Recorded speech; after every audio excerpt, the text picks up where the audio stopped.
Happy September, guys. It is FASD Awareness Month, and this is actually day one, and we're going to kick it off with a tip for caregivers.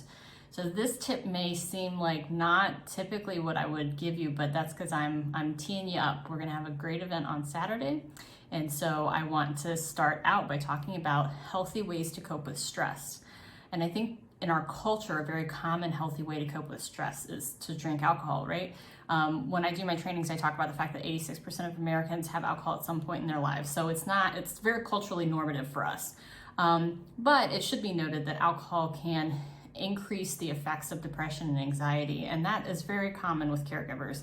It is very common for us to have depression, anxiety, and in general, the trauma effects of PTSD because of the escalations that we may be experiencing in our home. So when we go to deal with that, it's not that we should never drink. I'm not saying don't drink. I'm saying that if you are in an especially bad place, what I would call a crisis time in your life, then maybe that's not the solution that will help you feel better. If we're looking at whole body wellness and we want to make sure that we're taking care of every part of us, how can we do that while still avoiding alcohol?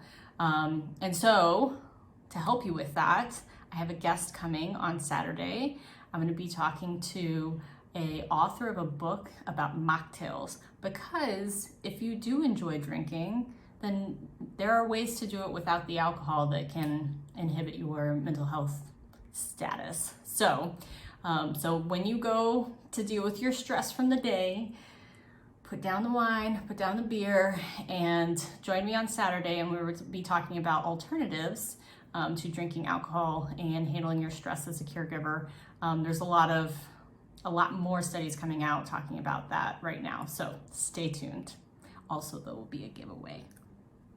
I don't think I was supposed to tell you that. Bye.